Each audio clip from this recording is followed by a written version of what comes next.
Hey guys, Jake here. We're at Pear Tree Ranch and we're about to work with Remy.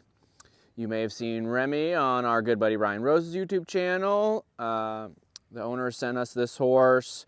It was scheduled in for training. Ryan came down from Wisconsin and was looking for a video to film. I said, well, we got this horse. So he did the evaluation, kind of like what we did with Cisco. You guys hopefully have seen that whole series. If not, maybe we'll ding or ding or ding, little link for you.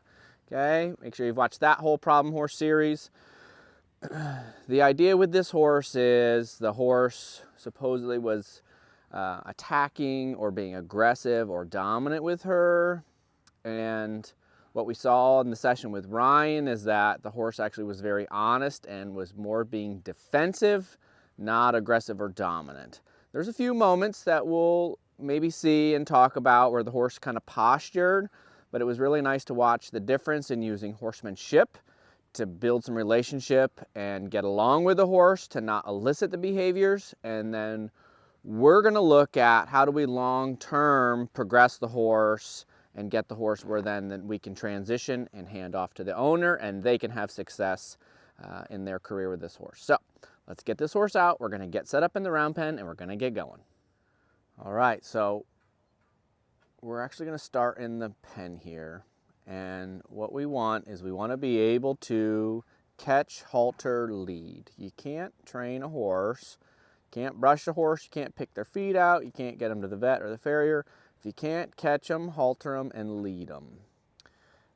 And so to start, I don't want to rush this part, and I don't want to leave out how important this can be.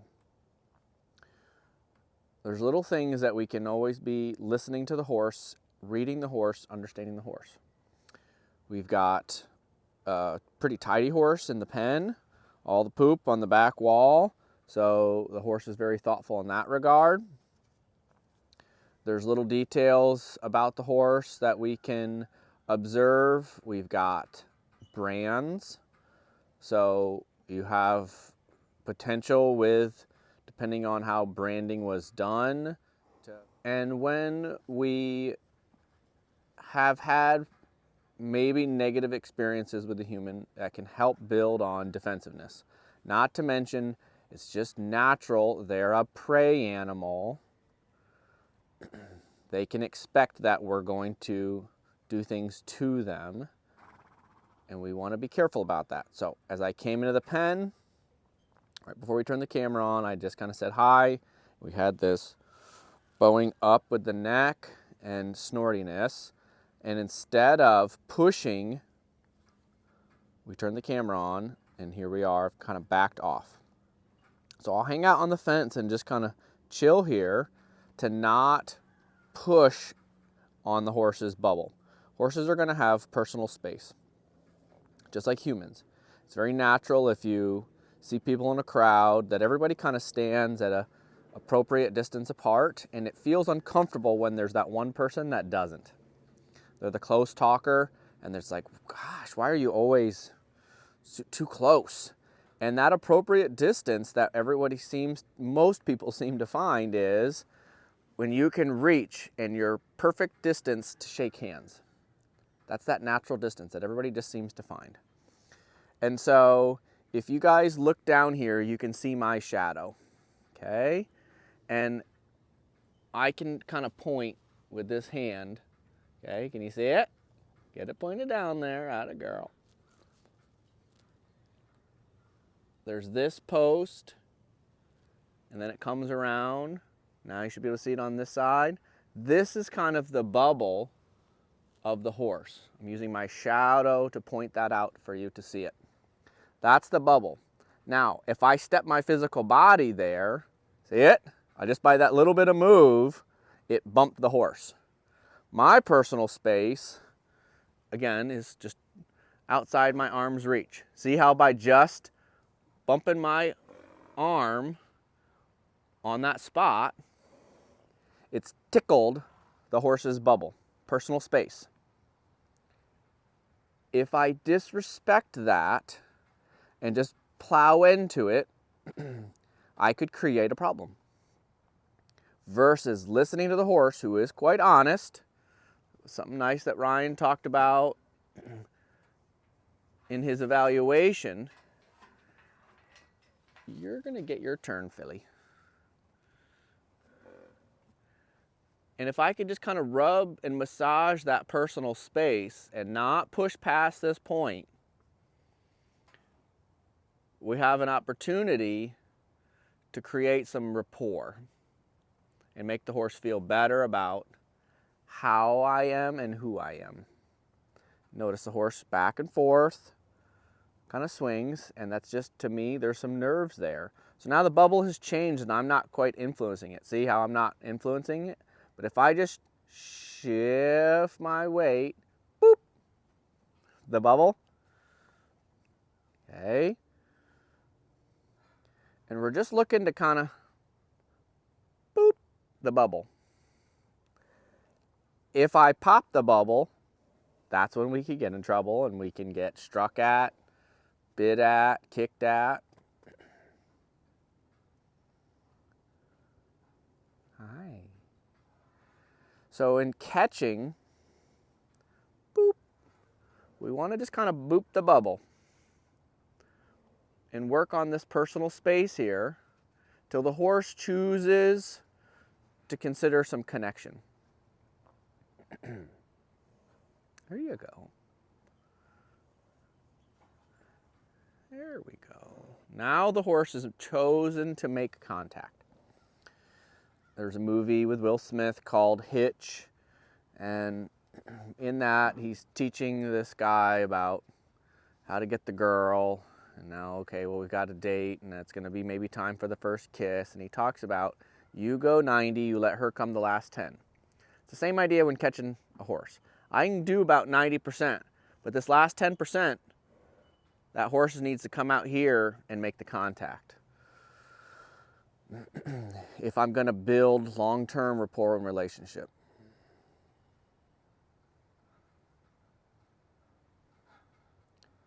By taking this time and retreating, it builds confidence. The technique we use for building confidence is approach and retreat. So we've approached, we let the horse make contact, and then I retreat. And when I retreat, I can start to create a little bit of a vacuum. I've moved out of this space, and it can create a vacuum that draws the horse's mind first. We like to see that in their curiosity.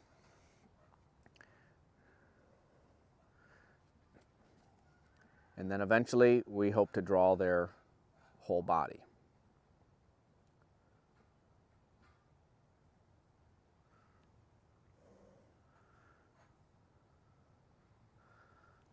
And when I can just have, I'm doing reps. So this morning I got up, went to the gym, not super early, I'll admit it.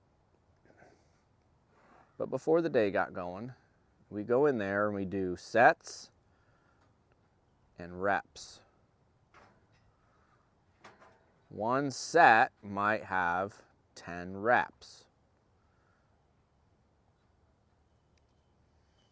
So there was a spot here where it's like I did a set of a couple of reps, like 2. So here's a new set. We made contact. We made contact. So there was this like doing push-ups. I pushed and I retreated. And I pushed and I retreated. There, and we kind of dug deep and got that last set. Whew. Oh, I'm spent. Oh, I gotta lean on this fence. I'm so tired. It's hard work. You've got to do so many sets with a certain number of reps to really achieve growth. Similar idea with a horse.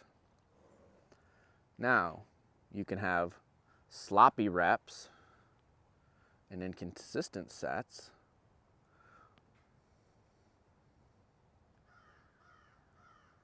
You can do lots and lots, but where there wasn't enough resistance and exercise against the muscle to really burn it out. It's like, yeah, you did it, but you didn't get any change or growth in the muscle because it didn't push and get progressive.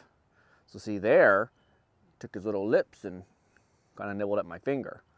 That was progressive. We can change the difficulty of what I'm asking in a few different ways.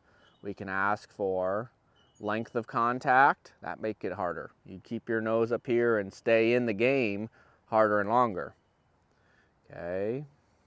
Frequency of reps. So instead of 1 and 2 and 3, we might do 1, 2, 3.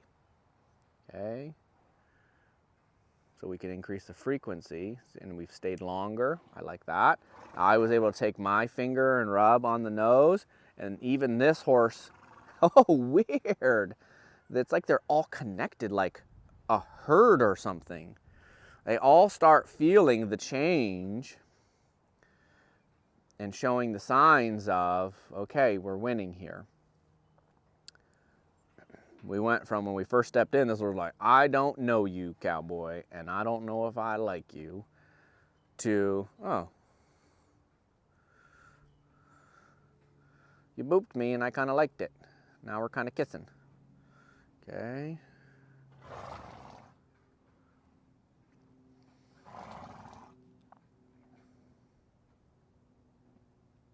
There's a little bob happening in the neck here. We got nose, neck, shoulder, ribs, hip, 5 body parts. And this neck is starting to kind of consider relaxing a little bit. We're getting these moments of, like here, we're getting this starry-eyed look. Yeah, is the wheels going on the inside. A little more of an introverted horse, and so when the wheels get spinning like that fast, there's a little deeper breath and a lick and a chew. We have to be patient and recognize the wheels are spinning. Allow that to happen for them to come back out of it. See, now we're more present. Okay? So when we have a horse touch us, it's good for them to do it with the nose. If we're going to touch them, it's better to do it at the wither. So if I was going to change from here, we've done this enough times, I have the potential to step to the withers.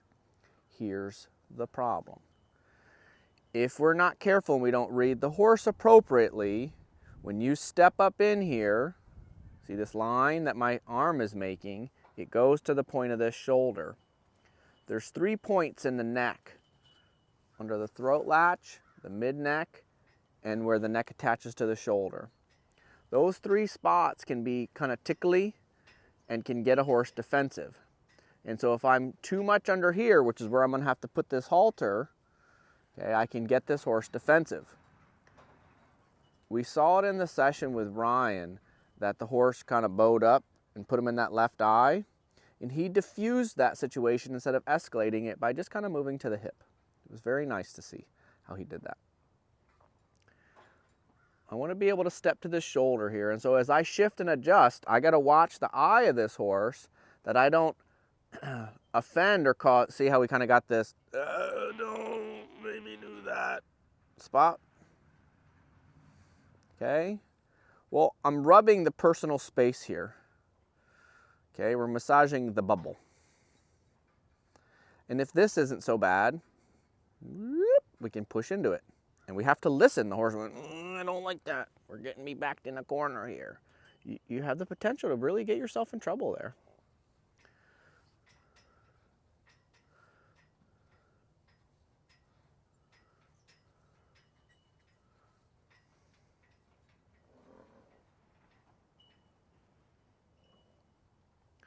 Horse retreated away, moved away. I'm just going to listen and go, hey, you're good. And we can fall back on, you can touch me if you want.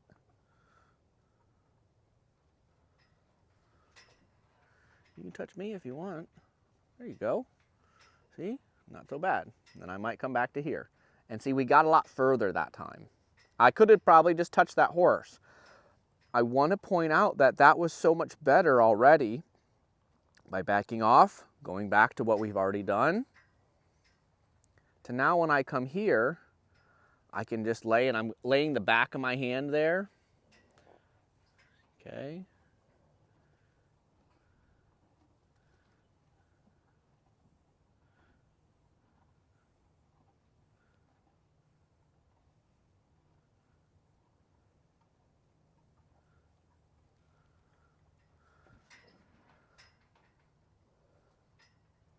And when we touch them with the back of our hand, it can be a little more sensitive than the inside of our hands. I've got gloves on, and it's just a little bit chilly this morning, and as I get older and I work a lot of horses and do things, my hands get stiff. Okay, they get tired and they get calloused and such. But see, then when I go in the house and my wife wants a back rub, or I want to hold my son, I remember being a kid, my dad worked outside with his hands and how rough those hands were. And it's something I remember, and it made me feel safe with my dad, that he had a strong man and he had those working man hands. Okay. But it can also be, you know, rough on there. So sometimes wearing a glove can just kind of keep your hands nice for other things instead of always having them rough and cracked and worn out. And I don't really have hours in my day for mani-pedis, so I might just wear gloves to keep my hands a little warm and keep them not so stiff, and will offer a little bit of protection. And when we can recognize that this side can have a little bit different feel than the back of our hand, and then it also, just by talking about having grabby hands, see what that did to that horse? Whew, he didn't like that. What we're gonna do is I'm just gonna step here and just kind of boop the bubble to just step him back into position where it was. It's easy for you guys to see there. It's nice in the sunlight.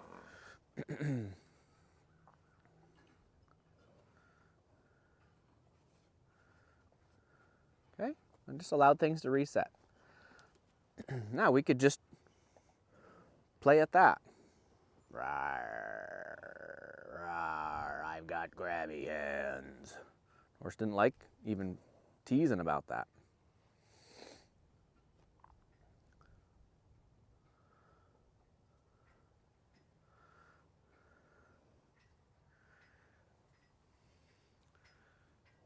Now, another body language thing, we've talked about the posturing that this horse does a little bit. It bows that neck up, it bows, and then that near front foot can come.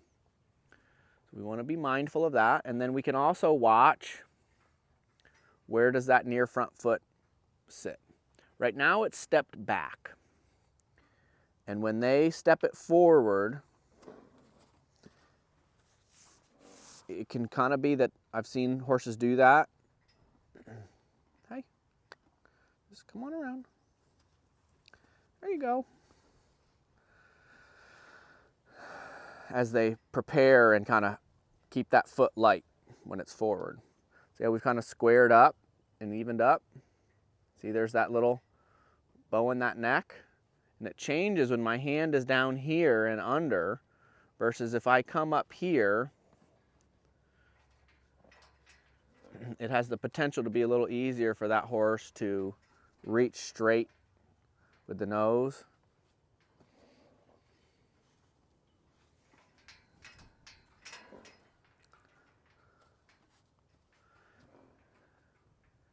It also changes to how their vision is. So sometimes when horses do that with their neck, they're trying to see us a little bit differently. So we've got to be understanding of that. So now I just waited there till that horse found its settle and got settled in, and then went back to choosing to make contact. Then I stepped back into this position here and go, okay, can we go back to this rubby thing? Like, I kind of liked this, and I think you did too. Can we just go back to this?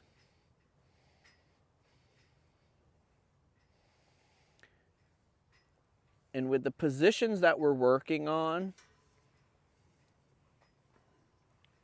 I want them to be kind of like musical notes. So think of the sound of music. Doe, a deer,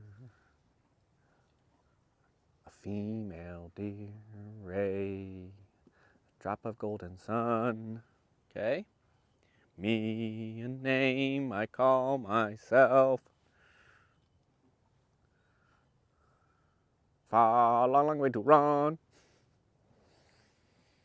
We've got these do, re, mi, fa, sol, la, ti, do notes. And we're gonna use that idea of approach and retreat. So we started with in front and the horse made contact. Then I rubbed at the shoulder with the back of my hand. Now I rub with the inside of my hand. We talked about how that could make the horse maybe feel like I'm gonna get grabby. Now I could move further up on the top. So let's do our notes here. Do, re, mi, fa, mi, re, do. And when we can move in and out of those different positions and just play the musical scales there and work on those notes and be slowly progressive, that's approach and retreat. Again, the technique we use to build confidence. Now here's another one. We talked about these spots, then here's a spot, then here's a spot, then back, on, down, dun, dun, dun, dun, dun, dun, dun.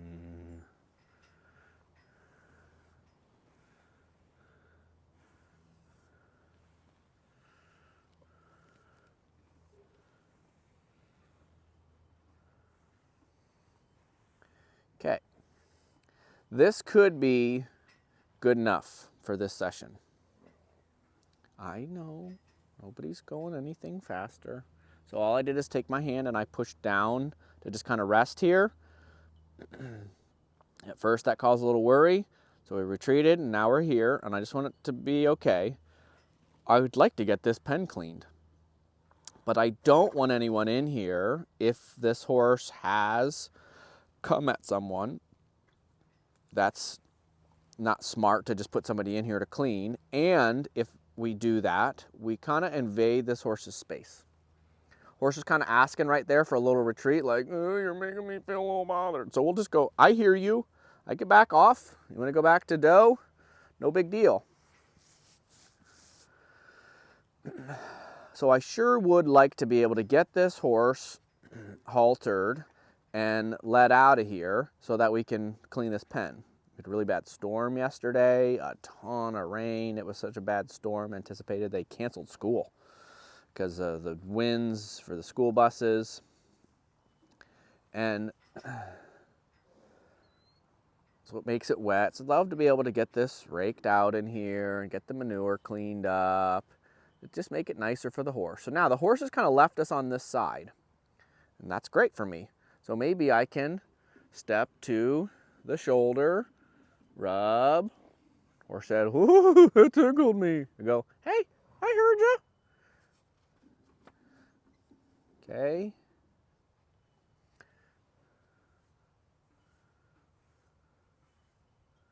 We saw that in Ryan's video, that right side was much more defensive. The left side needed a little more yielding. And if I can kind of approach and retreat here to where I could maybe give this horse a little hug and get the rope ready. So I have my quick release knot. Okay. I'm gonna undo that. So everything's kind of undone and ready. And then I'll hold this pinched in my thumb here. So when I hug, I can just take a hold of that. Okay?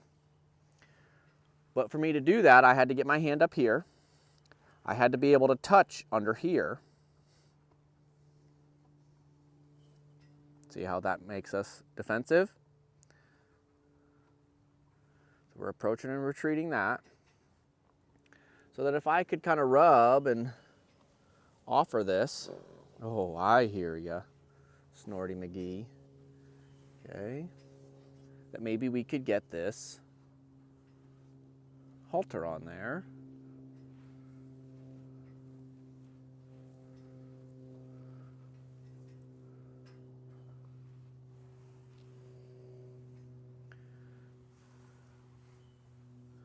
Okay, another way I can do it, can I just put this here?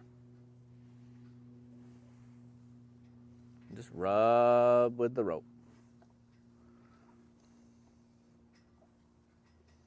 Okay, now maybe I can rub with this hand. What you want to watch is I got the dangly bits down here. So I could hold that steady, okay, so it doesn't dangle and swing towards the horse uncontrollably as I'm going. So now I can reach with this hand, and now I can reach with this hand. Remember how we talked about sets and reps? Increasing frequency could change the difficulty. So we did right hand, and then we did left hand, and then we did right hand. 3, 2, 1. We did right hand, and then we did left hand. Notice I didn't hold the tail that time. See how I went to reach for it, and I took a calculated risk. See how that swings right there? Just with the reach of my arm. That could mess up my deal. That's what I was talking about. And then I could go right hand. So we increased the difficulty by letting that rope dangle. 3, 2, 1. Take a deep breath. Now it's a new set. Right hand, left hand, right hand, left hand, right hand. So we increase the difficulty by adding more reps at a higher frequency. 3, 2, 1. Take a deep breath. Now it's a new set. Okay, right hand, left hand, right hand, left hand, right hand, left hand. Okay, and then maybe my hand comes up here. So now maybe we change and we get progressive by getting our body in there a little closer where we could hug. Okay, right hand, left hand at the shoulder, left hand at the neck, left hand under. Right hand at the shoulder, left hand at the shoulder, neck, neck, under. So we could be progressive with this in little measured clips. Okay, now maybe we could have all of that, and the next thing that might happen is I get this under there. And see, there's just that little tickle spot. So instead of pushing it, this right foot, I didn't want to lean and overcommit my weight. Just come on around here and reset, Snorty.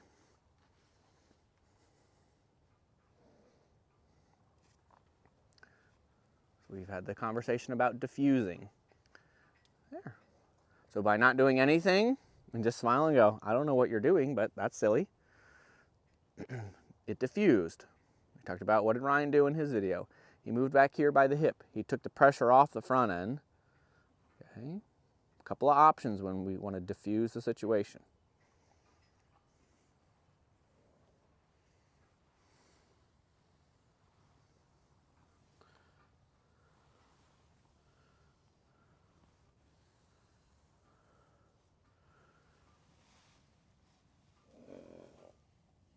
So now I'm going to stay here because you don't want to teach them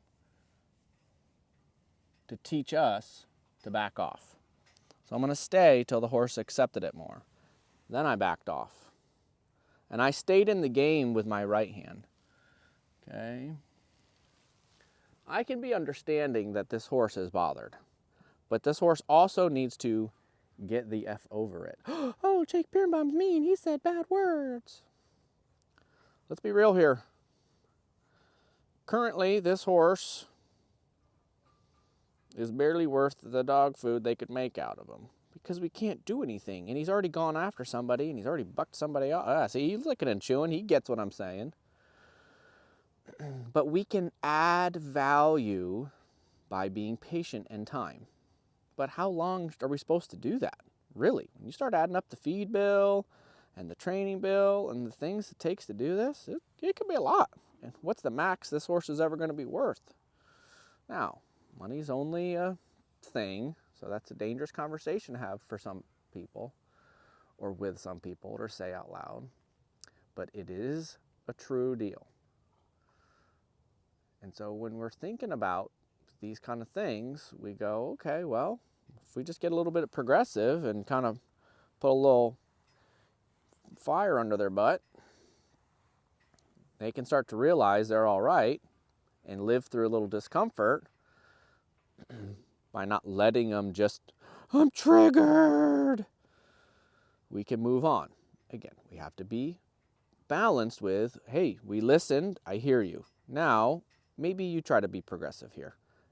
I've seen you wear a halter. I know you can be caught, okay, and be led around. There. And when I can keep see, no big deal, la-di-da kind of attitude, instead of you get that thing on there, the horse can kind of learn to get comfortable with it, and it can be not too pressuring. Yeah, even the thoroughbred got it. Good boy. And when we can have that, we find that progression, and it's not too progressive, but it's not too always retreating. So now I'll just offer, and see, the horse kind of got that. The horse goes, oh, I know that. Now maybe I'm scared. That's fine. I got the rope. I can just wait. Got a little bit of feel on it to encourage that nose to tip. Instead of just rushing to put that on there, we'll wait for the horse to find a way to bring that nose over here, and then I'll soften my feel on the neck so the horse can find some comfort in bringing the nose to me so we can put the halter on. Now I can hear the tail shushing. There's an acknowledgement of the pressure, so I'm going to back off. My right hand up here on the neck is rubbing. Okay, now I'm going to reapproach. There. And then as this hand came up to swoop the nose, horse pulled his nose away. That's fine. Just ask again, because it was not so bad. There's an acknowledgement of the pressure. Now, I'm going to just take a bit of a hold and go, we're not doing that. You don't need to go anywhere. But I didn't do it hard. I did just enough to go, no, we don't need to do that. There. And look, horse allowed me to slide that up and on there. Now I could retreat and take that off, but the meter's running. There's a balance to time is money, and we do have things to do. So how can we balance that out? Well, we just know we need more sets and reps of catch, halter, lead to have that be easier. But today, this might be plenty progressive enough, and I can bring this horse out, tie it somewhere safely where it can be out of the way. We can get this pen cleaned up. I can get it approached, led back in here, and it goes, that's it. This is me at the trainers. You caught me, you halter, you led me, and you cleaned my pen and put me back, and I eat hay. Huh, my life is easy. Okay, we want to build this horse up, not break it down. Bend your will to me, I'm the trainer. That's not really my jam. That's not my deal. I'm not into that. I'm into teaching them I can control them. Hey, I can control you if you make me. But that's anything. We go out to dinner somewhere and we're sitting at the bar and having a drink and some random guy grabs my wife on the keister. He didn't know I worked in a bar as a bouncer. I can carry you out by your throat if you make me. Or I could buy you a beer because you're just some nice guy. Go, wow, what a beautiful wife you have. Congratulations. Oh, thanks, buddy. That's so thoughtful of you. Can I buy you a beer? See how this dance can go two different ways? Same deal with the horse. They can kind of choose to fuss, or they can give us a shot to be nice to them. And when we're appropriate in our approach, in our presentation, that's using our horsemanship, we can build relationship and rapport before we start challenging them too much.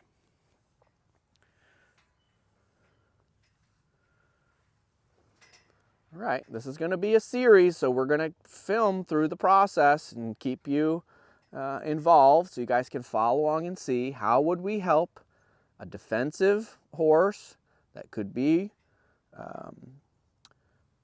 what seems aggressive, okay, wanting to fight and fuss, and start teaching it.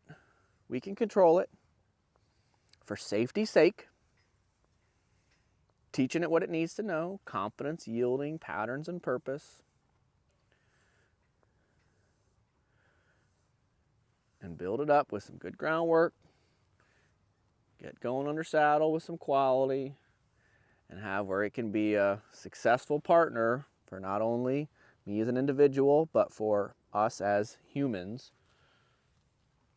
This horse can kind of live a nice, happy life and be good for the owner.